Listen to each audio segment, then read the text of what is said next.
Do do do do do do do do do do do.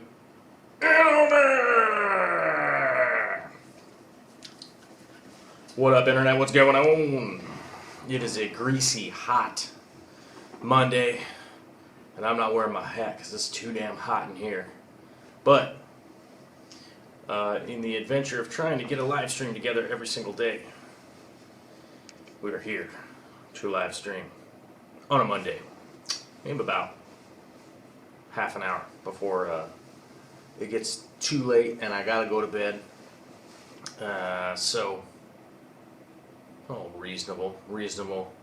That's definitely a reasonable hairstyle, I think, for these kind of day. Renan S. First comment in the chat. So smooth, so on the ball. Only streaming for like 40 seconds. It's amazing. That's some amazing quick twitch fiber reflexes. I like that. You should play sport, I think. Do some kind of sporting event. Today is Monday, and as I said, it's really hot here today. It's like 85 degrees in Seattle, and sorry, I don't live in Seattle anymore. I live in Tacoma, which is way different, 30 miles south of Seattle. Sorry, I lived in Seattle for a really long time, so it's hard to not say that. So let me fix my glasses here and say, I live in lovely Tacoma, Washington. I spent most of today working on an intellectual project. I'm gearing up for a big remodel and had to do all of my drawings and orders and all that kind of stuff today. So to be honest with you, that stuff kind of wipes me out when it's super hot out, because I'm just kind of chilling doing drawings and like kind of walking around and measuring stuff and thinking about what's going on and where's the door going to go and where's the window going to go and where's the this and where's the that. It gets a little bit tiring. And the lovely Victoria was just not feeling well. I'm not sure if she's got the flu or something she's definitely got something like that going on. Really not feeling very well, so when I got home it was time to take care of Vicky. So we did that, and she is already sacked out in bed, pretty much spent the whole day sleeping and stuff. So hopefully she's back on her feet and feeling well tomorrow. I really don't like it when she's not feeling well. It's uncool. It's really uncool. It makes me sad, and then I also feel kind of incapable of doing what I'm supposed to do because I can't make her feel better. It doesn't really matter how much water you give somebody or if you make them food when they're nauseous, they can't eat. But hopefully she'll be back and better tomorrow. So that kind of ate up some of the time this afternoon with what I was gonna shoot a video in regards to what I was gonna do when I got home. But I'll probably end up shooting that part of the video tomorrow. The main thing I need to get done right now is the stand for the old 180. So the old 180, if any of you guys recall, which I bet a lot of you do, it's 30 inches tall, and the rest of my tanks are all 24 inches tall now because I have a new 180 that's taking the place of something. I think it's taking the place of that 110. Yeah, the old 110 that had the built-in overflow and whatchamacallit, filter. Yeah, the built-in filter into the back of it. We'll probably end up using that as a quarantine tank, I would guess, if I can't sell it. We'll see if somebody local wants to buy it. I don't think I could ship that aquarium to anybody, but I do need to build a shorter stand in order to offset the fact of how tall that tank is. I think it'll just end up looking super wonky if it's all 6 inches tall like it used to be, taller, or 6 inches tall, 6 inches taller than the other tanks like it used to be. I don't really like the layout of that, and it kind of pissed me off. So what I'm going to do is I'm going to drop the actual tank down 3 inches on a new stand. I'll probably use the legs off of the old stand and probably some of the wood from the old stand, and I'm definitely going to use the old top because the old top was a custom cut for the overflows that went back down into the tank.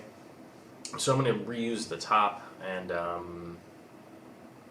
probably the legs, and then the rest of the wood I'm going to have to cut new and add into it. But I'm going to actually drop that tank down 3 inches so that it sits at 29 inches high instead of 32, which is I generally set all my stands at about 32. That feels real comfortable to me when I'm walking up to an aquarium. It feels good when it's at that 32-inch level off the ground.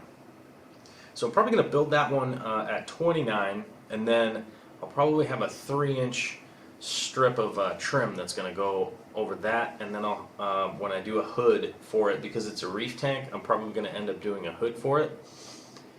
I'll probably build a hood wrap around, and then I'm probably going to use a piece of acrylic for the top to help keep some of the or to keep the lights up off of the top of the tank, and then I'm probably going to throw a couple pieces of acrylic on the top for lids, because reef tanks, I've noticed for whatever reason, reef creatures like to jump out of tanks, and maybe it's just me, but it seems like they jump out more than freshwater. But it's probably exactly the same rate. I think there's a slight difference when it's a $120 reef fish, though, that jumps out and it's a crispy critter on the ground. Maybe that's the only difference, and I'm just imagining it in my head. Matthew Waybright, what's up, man? Good to see you. It is a happy Monday. It is honestly, it's really hot in our new house.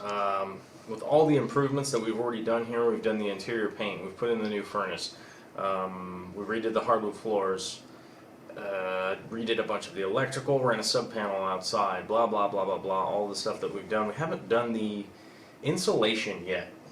So our house was constructed in 1924, and in 1924, I'm going to be honest with you, I would have to look it up, but I don't even know if insulation was invented in 1924. So maybe everybody's just being a bunch of cheapskates, if it was. I don't know. I'd have to look that up. Note to self. When was insulation invented? I mean, typically everybody uses rock wool or fiberglass insulation these days, and I don't think those are old inventions. But maybe they are. I don't know. Maybe it's something to do with like a steam engine or something where the rock wool came from. If I had to guess, I would guess that rock wool came from steam engines. No, maybe rock wool is a replacement of asbestos.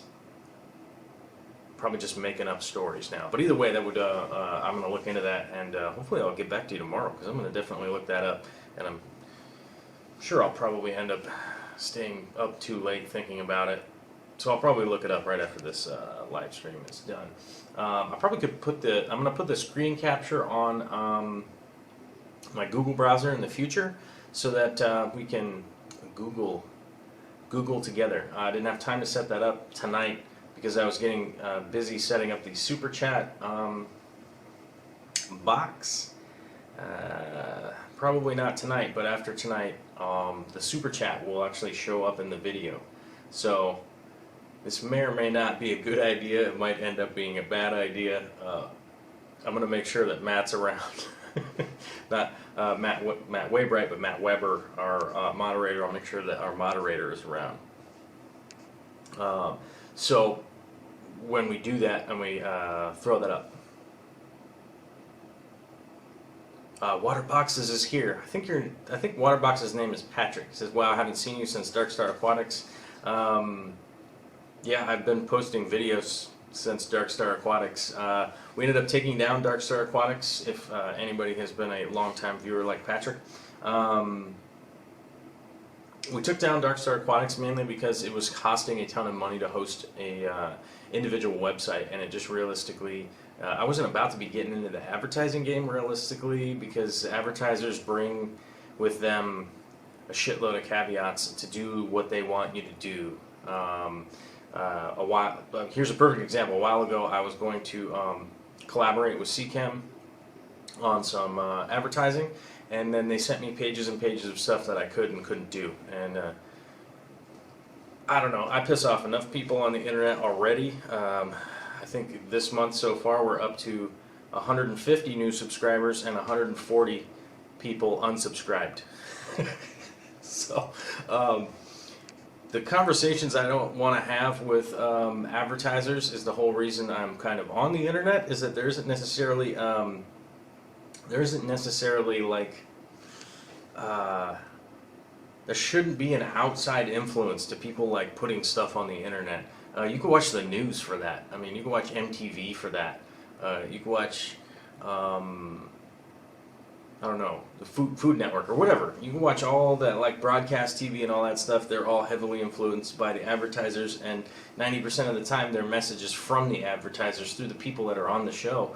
And I don't want to be involved in that at all. It just seems completely ludicrous to me to actually like be doing my own production of stuff that I like to do and then turn around and say what someone else told me to say. That's just not me. And Seachem was super mad about one of my videos because I was kind of bad-mouthing one of their products.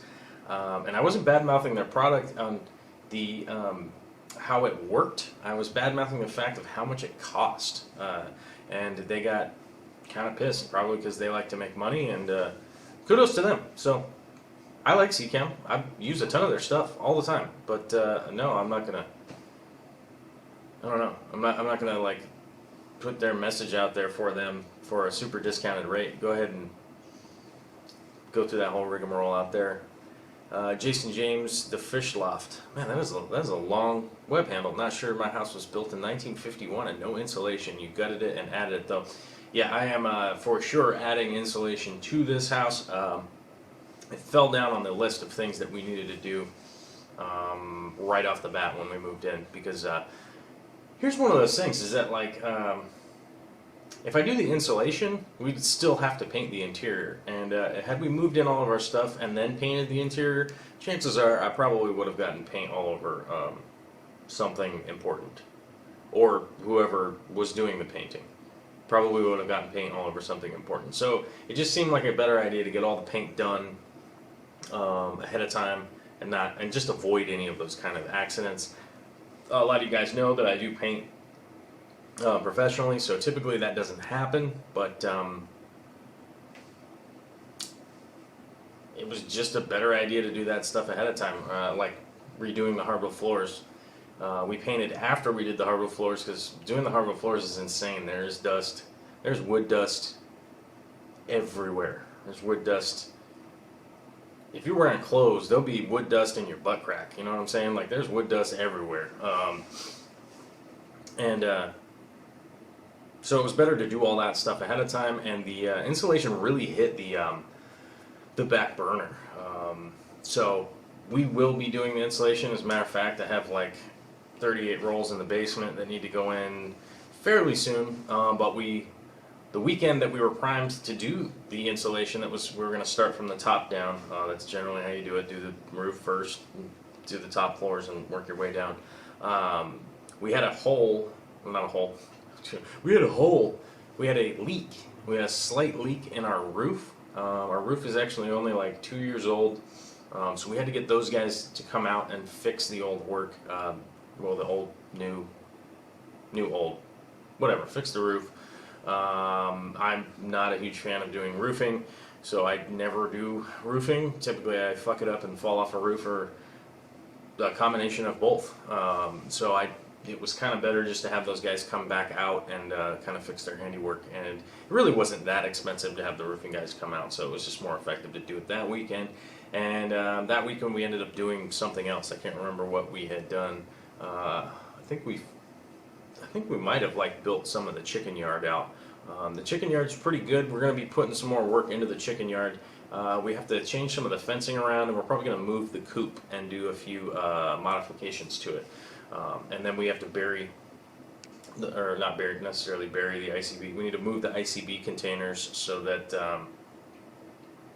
our housed water is kind of a little bit more out of the way. And then we're going to be building the raised beds very soon and going in very soon, because we need to get those filled and planted for any of the produce that we're going to have coming out this year. In one of the earlier videos I was talking about it, we actually lucked out with our purchase of the house and how behind we are on putting the garden together, because it has been the, what do you call it? The rainiest, wettest, coldest winter ever on record out here, with the most waters. Or the most waters? What? the most rainfall ever over a winter period in western Washington, which is absurd because it does rain here a lot. We're in the shadow of a rainforest, and so there's a lot of moisture going on, but that kind of pushed back the growing season a fair bit and knocked out a bunch of plants that should be past flowering now and kind of gearing up for getting ready to fruit.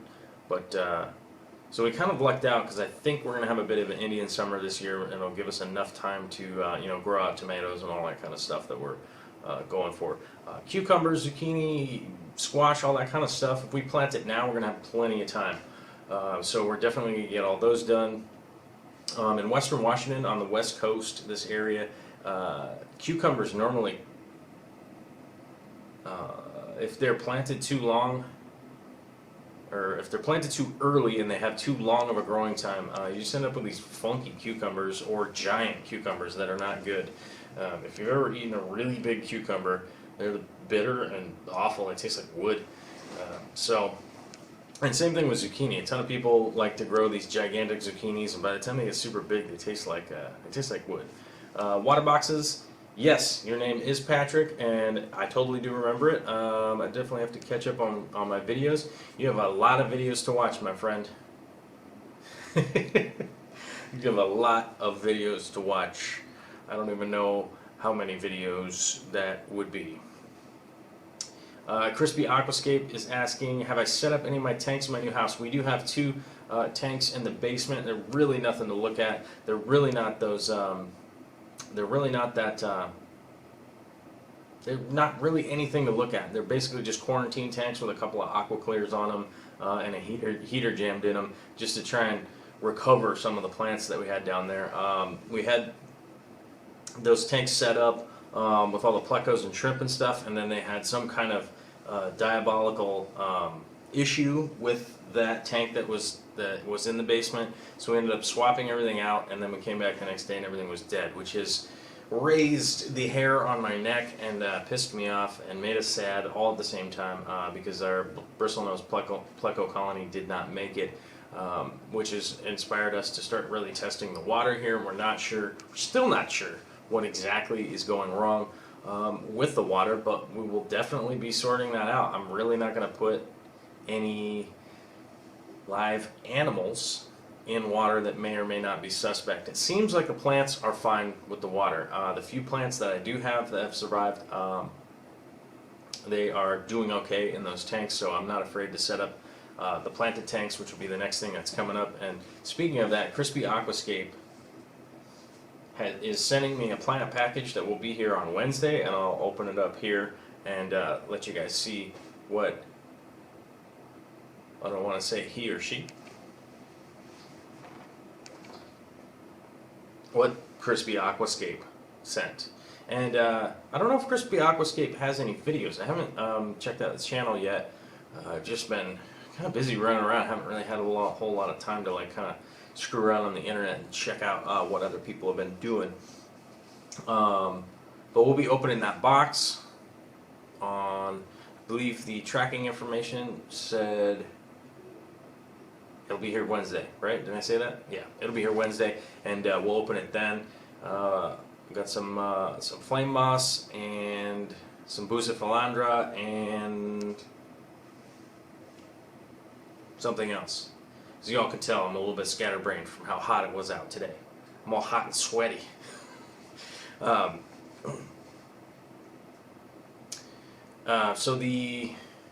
I don't like to feed food to my animals that I wouldn't eat myself, if that makes sense. So we have the chicken herd outside, and this is basically a rule of thumb that Vicky and I go by, is that if we wouldn't eat it, we don't feed it to the chickens, if that makes sense. If I wouldn't eat it, I don't feed it to my shrimp. If I wouldn't eat it, I wouldn't feed it to my fish. And nasty zucchini, I mean, a lot of people that have been watching this channel for a long time know that I'm a classically trained chef. I spent, as my cousin called me out on, it wasn't 20 years, sorry, I spent 19 years working as a chef in various positions of the bottom and the top over those 19 years. So I do have a bit of a palate when it comes to certain things like crappy produce or crappy meat or any of that kind of stuff. So I generally wouldn't give those zucchini to the plecos because I just don't let them get that big in the first place. And then secondly, they taste like crap. It just, I don't know. Maybe they would like them. I don't know, but I just, as a rule of thumb, would just opt out. If that makes sense. I can always grind them up and stick them back in the compost and grow them into something next year. It's realistically what I is the route that I would go if I ended up with some produce that was not as good. Yeah. I don't know. Crispy Aquascape says, do you plan on building maybe an aquaponic system for like tilapia or trout to use their wastewater to your cucumber? Yeah, 100%. We are building an aquaponic system that will attach to the greenhouse, so we'll be growing stuff 365. So we'll have 12 months out of the year cycling through plants and growing stuff all year round. At some point in time, we'll probably be adding a solar panel to it to operate the heater that will keep our water a little bit warmer than the outside ground temperature. If we left it in the ground over the winter in our area here, our groundwater will get down to about 42 degrees, which is a little cold for stuff that we need. And so we'll probably hook a solar panel up to a heater and a small battery bank of probably 2 daisy chain batteries running off of a 12-volt cycle that'll run a water heater that is not your typical water heater. So some of you might be pretty excited to see that. It's actually a horse trough water heater that are the best ones for running outside off of a 12-volt system like that. And it'll probably keep our water around 65 degrees, hopefully. That will kind of be the goal. So it's not too hot, not too cold. During the summertime, I think our water temperature will probably peak up. We'll be aiming for it to not get any higher than 78 degrees, though it'll be a new system, so we'll be kind of working through the issues as those things go along. And that's really the fun thing about doing YouTube and stuff. I can make videos about that stuff all day long, whether people like it or not. I can still make videos about it, and we're going to keep doing, my plan is to keep doing the videos this style and clicking through the scenes and talking about the stuff that's going on, so that we definitely have a back and forth rapport and a long enough video that actually gives us time to talk about the stuff and and I can kind of pass on a little bit of better understanding than just a 3-minute or a 4 or 5, 6-minute video that's just like, here's the stuff. And I know that pisses off a lot of people. I know a bunch of people. I've gotten a ton of comments over the years that are like, man, get to the point, just tell me 1, 2, and 3 or whatever. And it's like, well, then just look up a textbook, bro. Like, I don't know. Or watch someone else's video, you know what I mean? Like, it's not, it shouldn't be a hit on me if you don't like what I'm making. You know what I mean? Just move along, troll. See you later. Now, the fish that are going to be going into that are not trout, and I'll tell you why. Trout need a ton of water flow in order to realistically be happy. Yeah, you can keep them in a small tank. I've seen people do it. I know a guy that even had a bigmouth bass in a tank. It was the first bigmouth bass that he caught, and he had it for like 10 years or something crazy like that. But trout do need a lot of flow in their tank, and I don't plan on having a ton of flow in the holding tank, if that makes sense. There will be flow in there, water will be moving around for sure, and definitely cycling up and down. But I'm not planning on having to have a ton of pumps in the water to give them that flow that they can swim against. Trout really need some flow to swim against for them to be healthy and breathe properly and, you know, grow properly and just generally have a proper life. So I wouldn't be doing those. Tilapia are one of the preferential fish that are out there, but I don't think that I'm going to be raising the fish for eating, and here's my reason. A lot of the fish food that is fed to fish is reasonably okay for fish. Generally, I mean, I would give it a score of like 90 out of 100, right? So it's like, it's good. It's way up on the good end for them.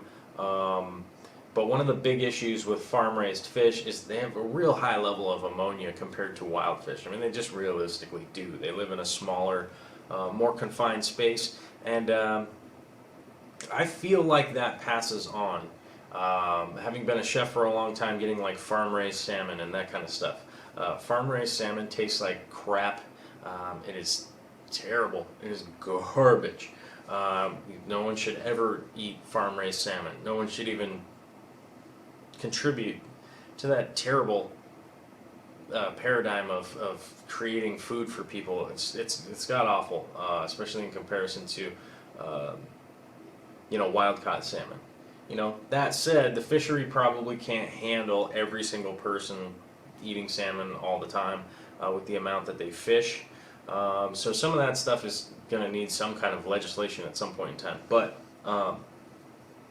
back to the point, if I can avoid feeding that kind of stuff to my family, I certainly do 100% of the time if I can avoid it.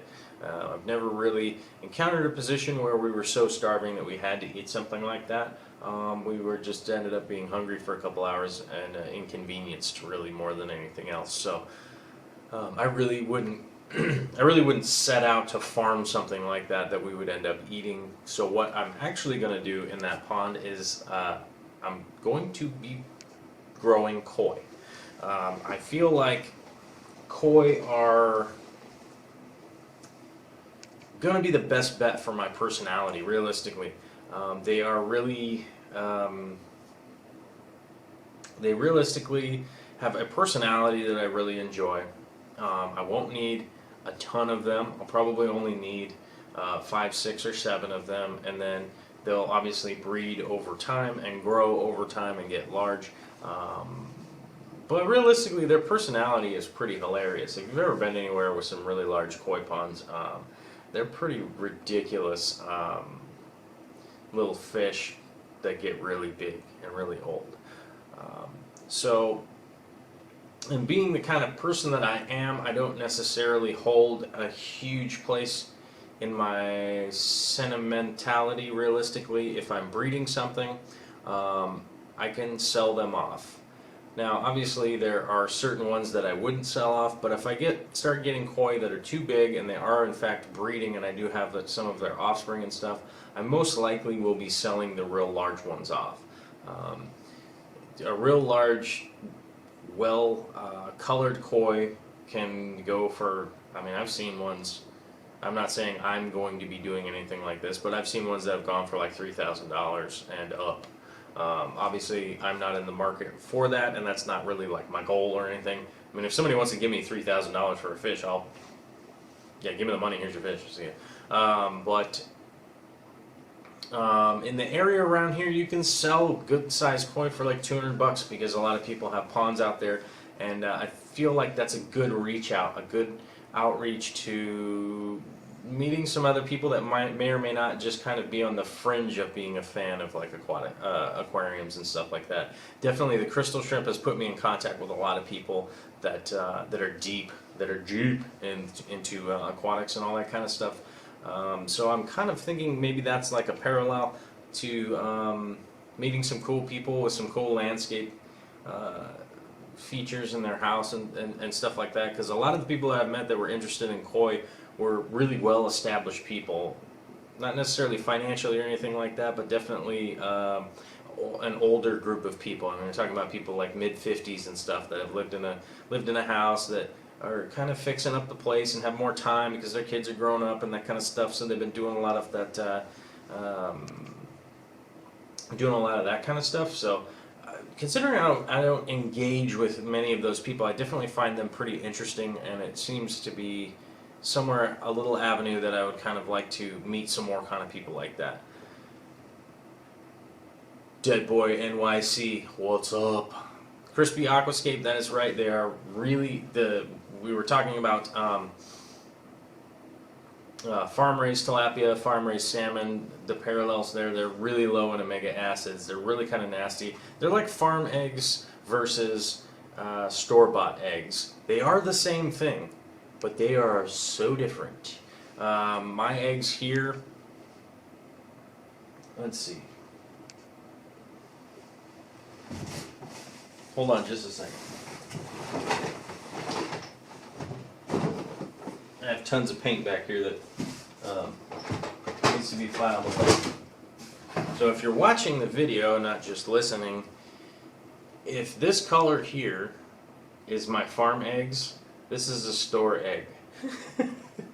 If you can see the color difference here, store-bought eggs are wildly pale and nasty like this, and the ones that I get for mine are like this, a dark orange, sometimes maybe a little reddish, but more just like this deep orange yolk.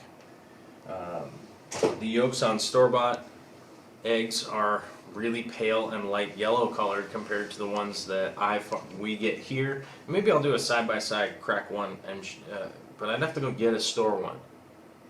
So I don't really know how I'd put that together. Maybe I'll knock on the neighbor's door or something and be like, "Do you have one egg? Here's $1." Or just find a ghetto convenience store around here that sells individual eggs. I don't know if you've ever seen that before. It's hilarious.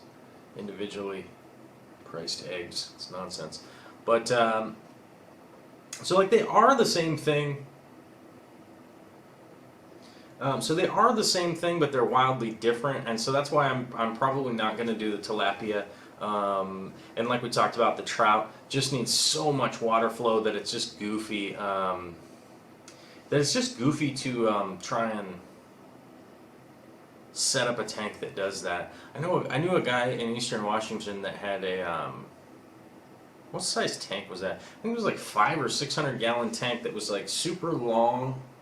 I think the thing was like 20 feet long or something crazy like that. I mean, it was ghetto. Like, let's bear in mind here, this thing was not very cool. It was ghetto, but it was cool for what it did. It just jammed water in this end, and it was just like a stream bed going all the way down. That's how fast that water was moving in there, and you could actually see how the fish would swim in there. It seemed like a giant project for me for how ghetto it was, really. But I'm not saying that's everybody in. I'm not saying that's everybody in Eastern Washington, but there's a lot of weird ghetto stuff going on in Eastern Washington. Although it's very interesting people that live in the Eastern Washington. I'll probably move there someday, honestly. Aquatassi, $3 for a fish sounds crazy, but you have to think about the longevity when we're talking about those koi. Some of those koi are rumored. Some of them are rumored. I mean, who knows? I'm not 400 years old. But some of the koi in Japan and whatnot are rumored to be 400 years old. Now, I know that there are ones that are 60 and 50 years old. They'll live a really long time if they're not eaten. So that's, I don't know necessarily how long they live, but they live a really long time for sure, and it's definitely the commitment, just like a parrot. Those parrots live forever. Oh yeah, I was grabbing paint behind me. I still don't have a ton of my paints put away yet because last night I finally got all of my spray paint put away downstairs. Vicky was probably going to stab me with a sword if I didn't get all my spray paint put away for the mural stuff, because I haven't been doing very many murals or paintings for that matter since we've gotten here. I've just been super busy with outside projects that haven't involved any painting, so I've been pretty stuck. And then on that, and I just have this huge box of paint behind me that is pretty ridiculous, and that definitely needs to get put away too. Aquarium Co-op, Corey, you need the video comparison for sure. I need to figure out where I can go get a couple of store-bought eggs, and I'll also grab. I'll try to remember tomorrow. I'll go grab a duck egg and probably a goose egg if I can, because we got family that have duck eggs and goose eggs. They're delicious. I mean, I'll tell you. So hopefully, actually, speaking on that, the added bird, the added bird that will probably be going into our flock is probably 5 or 6 ducks or something along those lines. I'm not 100% sure on how many ducks you have to get them to just hang around together. I know that when we were in Kentucky at the Shaker Village there, the Shakers only had 4 ducks in a pen, which seemed odd to me, and it's pretty hilarious that the ducks don't fly away. They just hang out. I don't know. It makes no sense to me. Those guys can fly 2,000 miles, but they'll just hang out. But their eggs are definitely delicious. Coffee Dragon Gaming. I'm not 100% sure what we're talking about, and I'm the one that's talking. We were talking about aquaponics and some other stuff. Fish Tank Man is here. Are you ever going to get any big fish in the new setup? I am reserving my big fish fetish for those koi, realistically. I'm going to save my big fish nonsense for the aquaponics. If I do have a big fish, it will probably go into that pond. That's where the big fish are going to reside, because I am wholeheartedly in the opinion that any of those large fish should never be held in anything under a 300 to 400.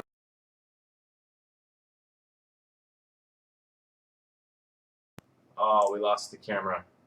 Oh, but we can play a video. Oh, there we go. The camera's back. Sorry about that, guys. The camera occasionally becomes complete and utter nightmare, and then I have to go back and configure the settings. It is not very common now that this happens. I don't know why the sound was back on. Badoosh. Probably screwed up the audio a little bit there. But we'll save the settings and we'll see what happens. Sorry about that, guys. The video from time to time has a bit of a nightmare on this computer, and I've almost wholly eliminated that whole stupid camera dropout thing. But I think there's a DLL file somewhere that is still doing that, and I most likely will be setting up my Canon for very, very soon to be my streaming camera, because I don't think HDMI can drop out, but I still need $200 to throw towards a onboard capture.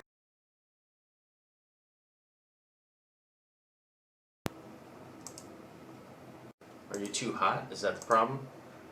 I wonder. But I can switch through all the video scenes from yesterday, so that's fun. I don't know. We'll watch a video where it says camera not available while we wait for the camera to come back. Yeah, I'm definitely in pursuit of not necessarily an organic lifestyle, but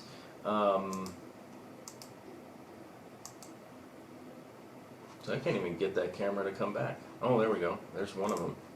One of the cameras is back. We'll go to scene 2. How about that? Go to a different camera. What up now? So I guess we'll find out if the 920 comes back, but for now we'll go to over to the 910. We have the 910 hooked up also. Look at that. Camera is way worse than the 920, but they're both kind of garbage because they drop out. Sorry about that, but hopefully the audio keeps going. It's freaking hilarious. Crispy Aquascape is saying, awesome that I'm pursuing an organic lifestyle. Do you plan on using a tub or plastic liners for the pond? I do have some secrets.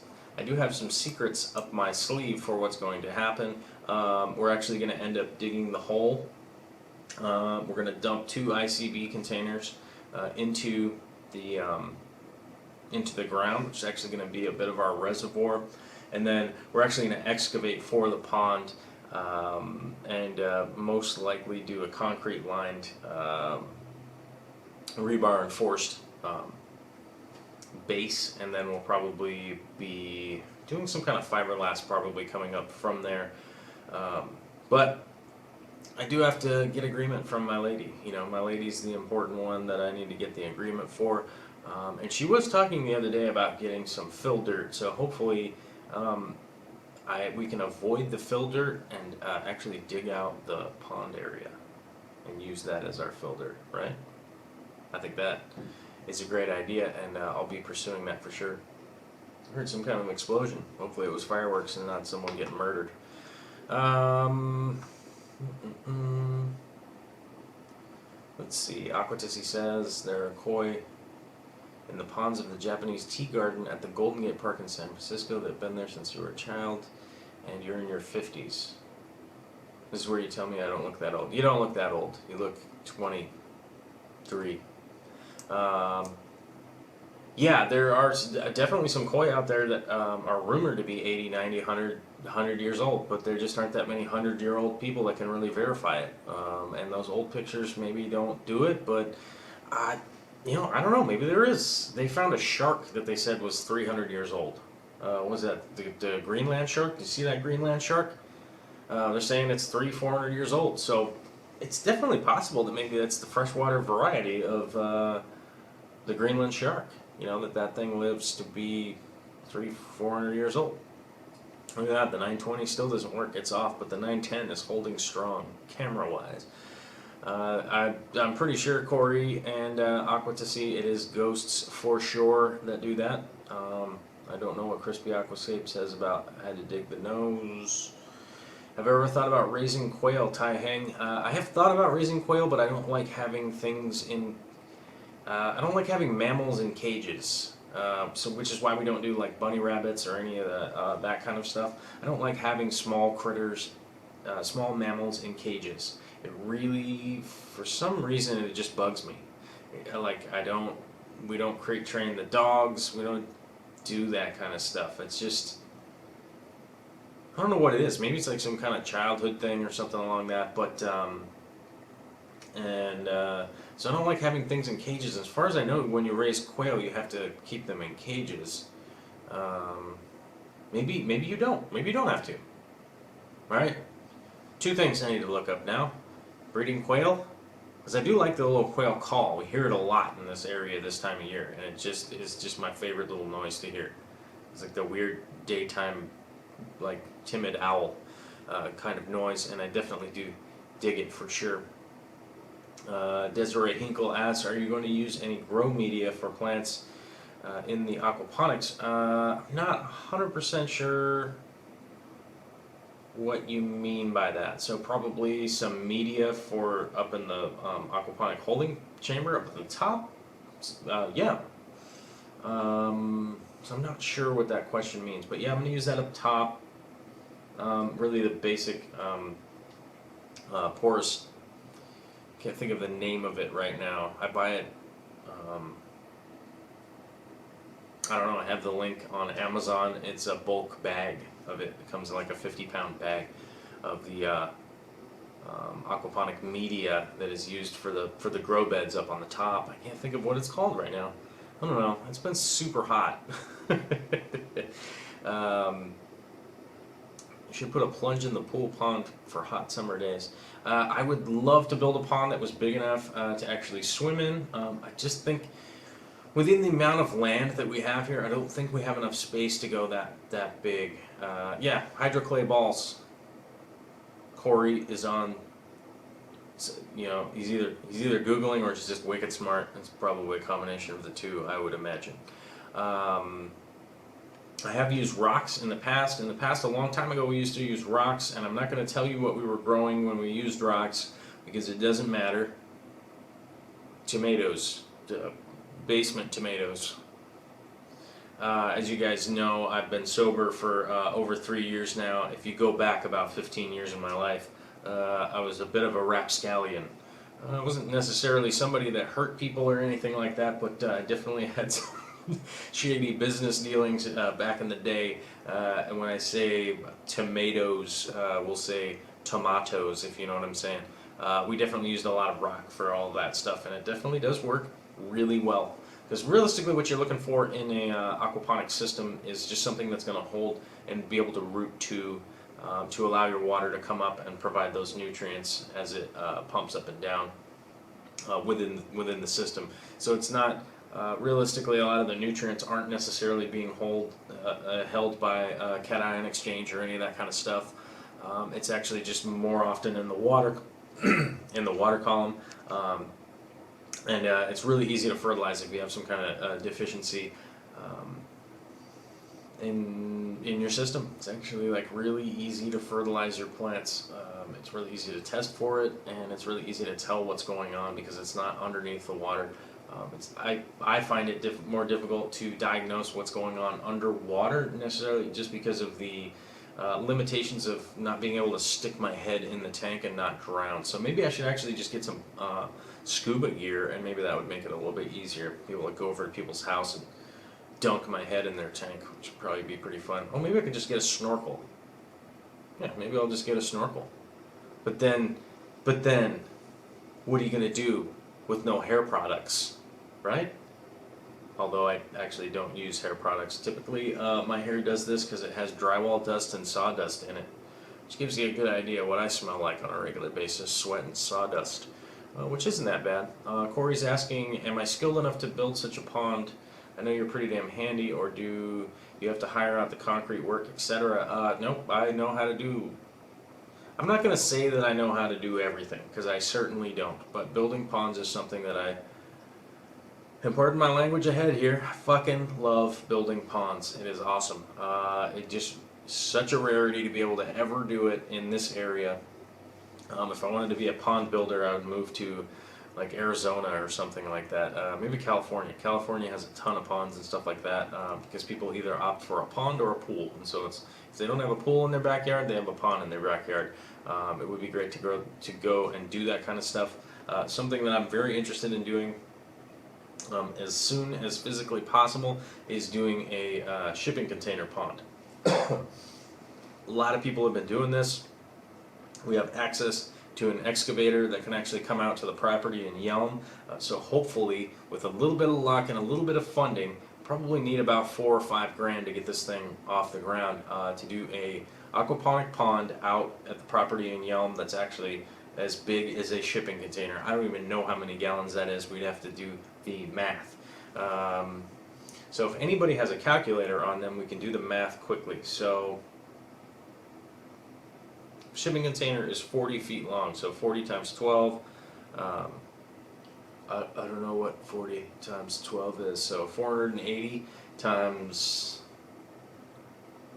144 times, what is it, 84. So if we got those numbers, then we need to divide. So we multiply all of those, divide by 12, divide by 12. That's our number. Then multiply that number by 7.47, and that'll give us how many gallons it is. So if somebody wants to do that, that'll give us how many gallons that tank is. If I had to ballpark it,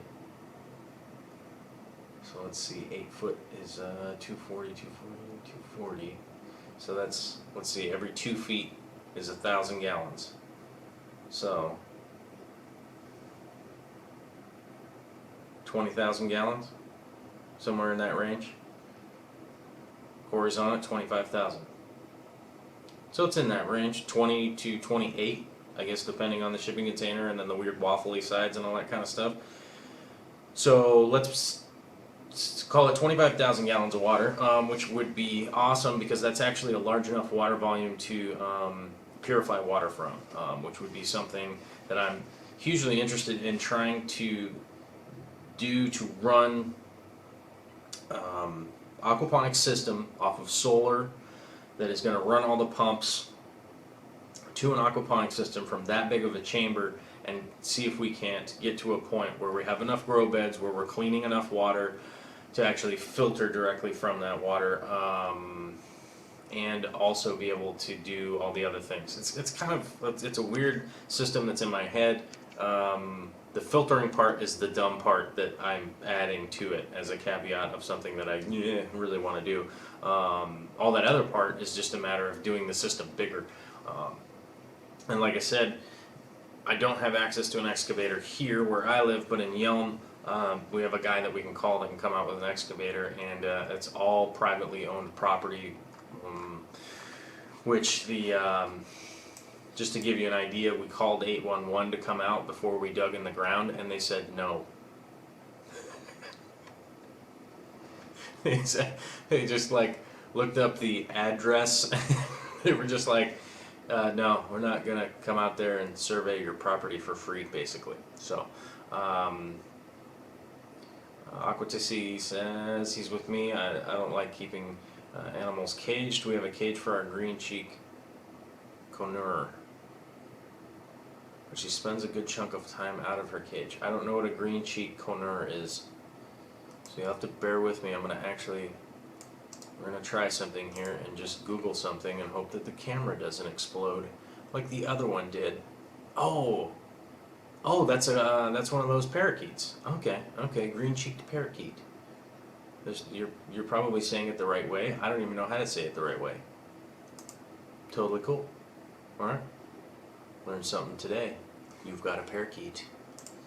Tai Hang was asking, am I going to go for the bell siphon system or flooded bed? I haven't made 100% decision in regards to which direction I'm going to go. They both have their benefits, and it's realistically, I'm just going to have to figure out like how far I need to go water-wise and where all the stuff is going to go.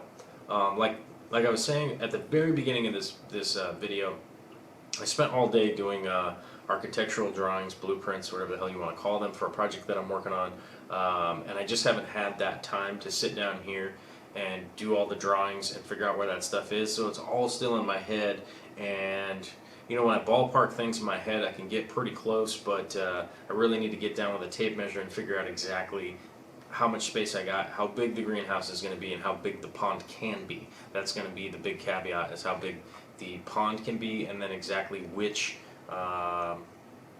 equipment that I'm going to be able to run. The good thing about running DC pumps, which I typically run DC pumps in almost all of my stuff, except I got some new Iwaki pumps that I'm going to be using for the reef, so that I can keep them both external and not push the water temperature at all in the reef. The good thing about using DC pumps is that I can hook those directly up to a solar panel and a battery bank. It's actually one of the biggest benefits. Just swap them over to 12 volt. It's really not that big of a deal. So I don't know. I really just trailed off onto something and wasn't really sure what I was talking about at this point, or whether I'm going to use bell siphon or the flooded bed. Oh yeah, that's right. So once I get the drawings done, then I'll really know how much space that I need to for which system I'm going to be able to run, which pumps I'm going to be able to put in, and how much stuff I'm going to be able to run out there.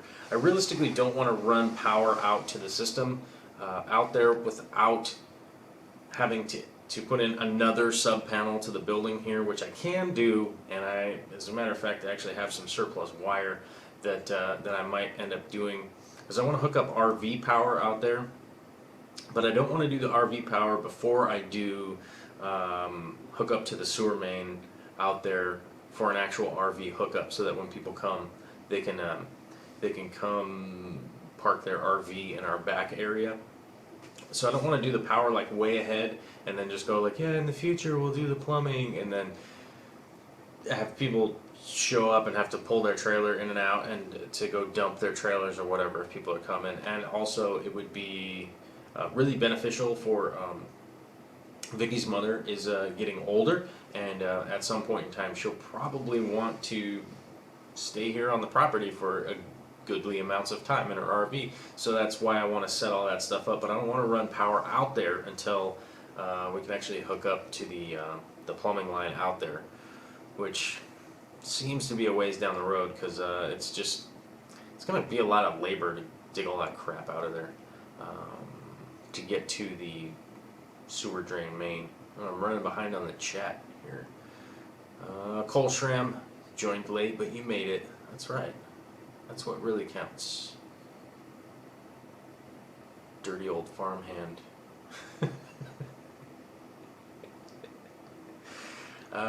I like that handle. That is good.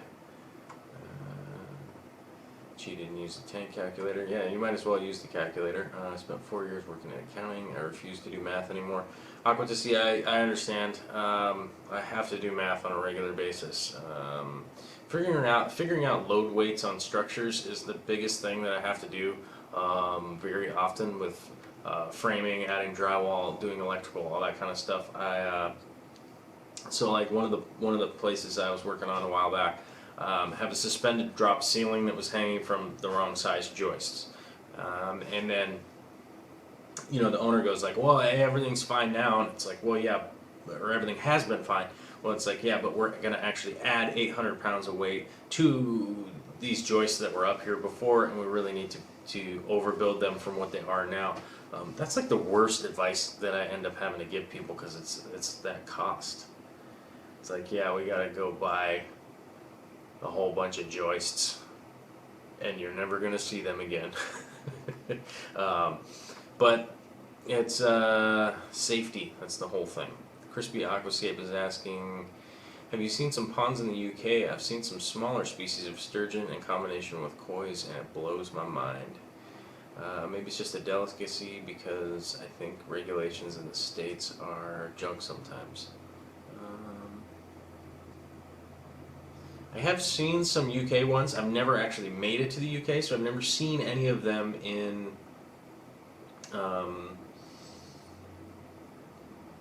I've never seen any of them in person. I've never actually had gotten any opportunities to hang around in the UK and go over there and look at ponds or anything like that. But I definitely have seen some that I've built, and I've seen some that I've been involved in building, and I've seen some that were way built better than I ever built. The one here will probably be taking a lot of those elements and combining them together. So failures in the past will be a learning experience, and some of the stuff that I've done in the past will give me some light towards moving into the future and doing a better job on the one that's going to be here. So, if there was one in the Seattle area as far as ponds and that kind of stuff that I would go to, it is off 4th Avenue in the Sodo district, and I cannot remember the name of it. If you look up chicken farming Seattle, something like that, in Google, in the Sodo area just off of 4th and just north of Michigan, probably like 5 blocks north of Michigan, there's a spot right there that sells aquaponic stuff. They sell pond stuff, they sell pond rock, and I mean like gigantic slate rock and stuff like that. And they actually sell chicken stuff and pond plants. That is my go-to for pond plants. I love going to that place when it is fully up and running in the summertime.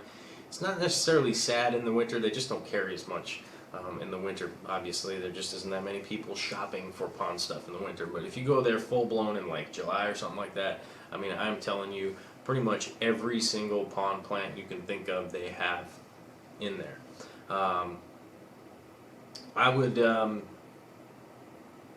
I'm actually open to some different building styles for the pump for the pond that we have going in here, and then we also have to pay attention to what we have as far as the water table that goes in this property here. I've never hit it, and I'm not sure exactly what is in the ground.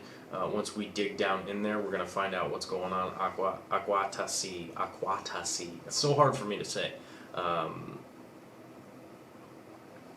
I can't have a traditional pond at your house. If you dig down more than a foot, you hit solid rock. I'm going to do above ground container pond. Yeah, that's what I'm talking about here. I went down 36 inches with the with trenching the electrical out to the sub panel out in the new fish room that is out. If you guys have been watching the channel at all, I built the new fish room in the 100-year-old garage here.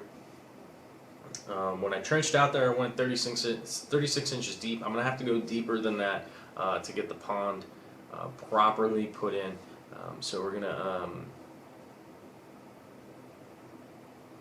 when I get those things properly, or to get deep enough, I'm going to have to go deeper than that. And so I might end up hitting something goofy that might be in the way of doing that. Although I've already had 811 and the plumbing scope guy. I don't have a plumbing camera. So we had the plumbing scope guy come out here and plumb the pipe and mark where the pipe is, so we know where the main sewer drain goes in the backyard. It is not there. There's no electrical back there. There's no gas line back there. There's no plumbing line back there. But who knows? There might be something weird back there. We might dig down and find an old concrete slab from something that was there before this house was built. So once we dig down, we'll actually have a better idea of exactly what I can and can't do. So that's going to be a bit of the thing, and like I said, I also don't have the drawings with the actual measurements out onto a piece of paper yet, but it's going to be happening fairly soon, and it's definitely a motivator with the weather being super nice around here. Crispy Aquascape is saying to be prepared to get raided by cops when buying all your aquaponic equipments. They might think you're growing something else. Here's the funny thing, I live in Washington State, so growing air quote tomato plants, aka marijuana, is legal here. You can actually grow it, you just can't sell it. That's where the cops would raid you. You can grow some of it. I think you can grow like 4 plants or something like that if you want. Though me being a sober guy, I'm not really interested in doing any production of anything along those lines because I don't want anybody raiding my house. And I typically, as far as the neighborhood goes, or whatever you want to call it, I'll typically kind of like leave my garage door open every once in a while so people can walk by and go like, oh, there's fish tanks in there. And from time to time I'll have a little kid that goes, oh my god, you got fish tanks, can I look? And I'm like, yeah. Or the postman. My old postman was a huge fan of me having the door open, would come in and look at the fish tanks. He was pretty cool. Is there going to be a UV light on my pond filter? You know, I haven't made a decision whether or not that's going to be important. It probably will, but most likely what I'll end up doing is doing a algae filter. So I'll probably run a daylight into the algae filter, the algae scrubber. It's getting kind of late for me, guys, so we're getting to the end here. This is the last question I'm going to be answering. I'll probably be doing a algae scrubber, which actually runs a daylight into a mesh area within the filter to grow algae within a contained area that is beneficial to the system and not allowing algae to fill up the pond with scuzzy nastiness. But we'll be sorting that out when we get down to it. I don't think that I'll be running a UV filter. It's not necessarily going to be a huge added benefit. And hopefully someday, I talked about this in one of my videos a while ago, hopefully someday all of the freshwater systems will all be cycling off a really big pond, and that is the end goal with the whole system. To hopefully be able to be dumping water and rainwater and collecting rainwater to actually do my water changes. It sounds weird and it sounds stupid, but it's something that I definitely want to be, it's something I definitely want to work on in the future, is running a giant system that's actually running a little bit off of not wasting money, and not wasting money off of paying for water. Oh, and Corey just super chatted $50. He's the guy that outdoes himself.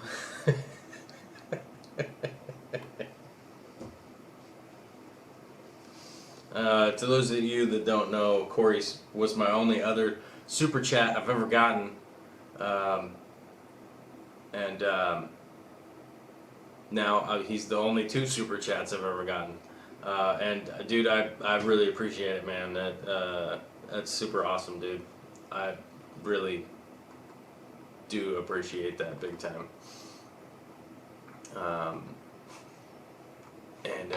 Yeah, I really don't know how to express gratitude right now. You broke me. This late on a Monday, I'm not sure. But I definitely do appreciate it, and I think I said this in a previous video. Thanks for the money. I'm probably gonna go give it back to you in your store when I come up there. So we'll call it the nitrogen cycle of money, right? Thanks, man. I really do appreciate it, and I don't know how to say it other than that, but I think I probably got something that might work. I think I've got an idea that might work to be able to say how to say thank you properly. But well, now you've inspired me to stay on for at least a minute or 2 and say thank you a couple more times. Emma's asking, hey Corey, are you sleeping in the 800 gallon tonight? He's probably going to, I would imagine. I slept in my 400-gallon when I had it. No, I didn't actually sleep in it, but it felt like that's what was going on. Which is funny. Speaking of the 400, it was 375, whatever the hell you want to call it. It it came up on Craigslist a little while ago. It was definitely my tank. It was plumbed exactly the way that I had built it, and it was like, that is definitely the tank that I used to have, which I think is hilarious. It's a big hilarious thing, and I do have to admit, when I was over at George's house, he has a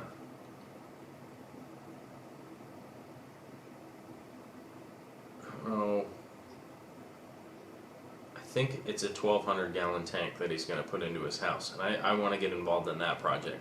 I want to definitely help him frame that out and do that stuff. I don't know if he's going to ask me to do it or not, or get involved, or figure out how to get involved. But he has a huge tank that's going in that is a gigantic reef that I haven't seen on that scale other than in a big-ass fancy doctor's office or something like that. Where was it? Man, I don't remember where that one was, but I haven't seen one on that scale in a really long time. But Corey's got an 800-gallon coming up, and I'm excited to go kick the tires on that thing for sure. But it is getting super late. I need to get up at 5 o'clock tomorrow morning, and it is 10:27 here. Oh no, I don't have to get up till 6. I don't have to get up till 6 because I don't have a commute tomorrow. I only have to go up the road a little bit of ways, so that's going to be good.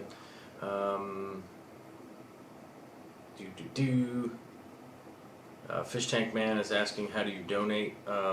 It's in the super chat instead of the regular chat. There's a dollar thing down there. I don't know. I don't really know how to do it. I've never really done it myself. Where were we at?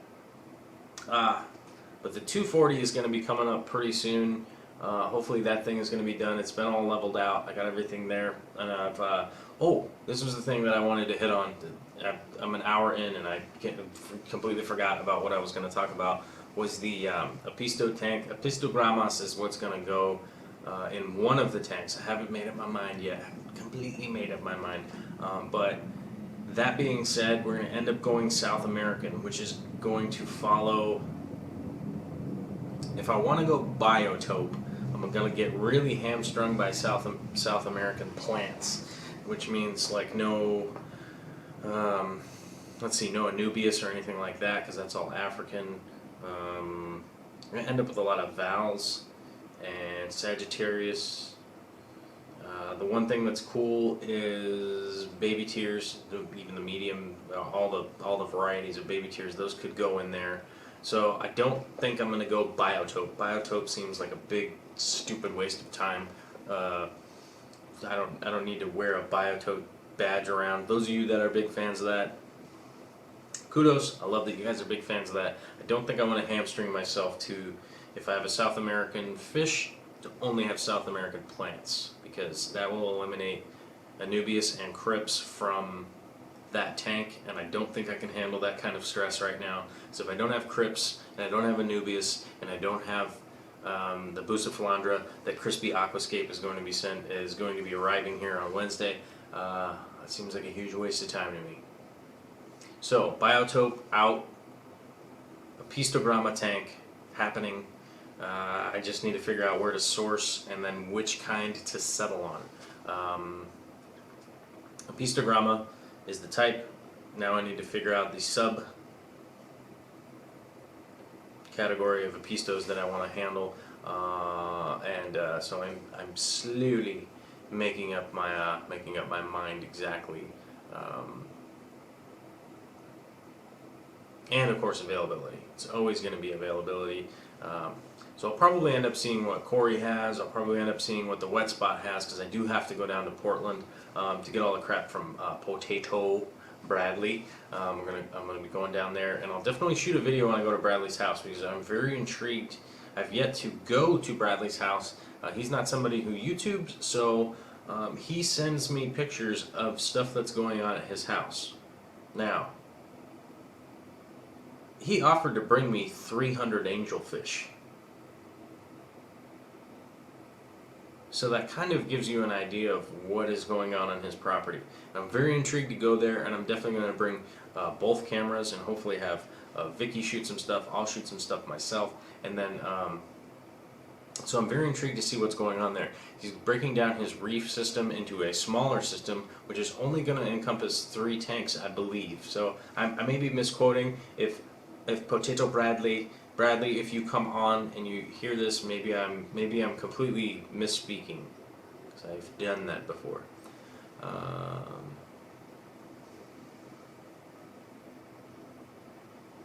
much was it selling for on Craigslist? Oh, the old 375 was selling for like $1,200 or something like that.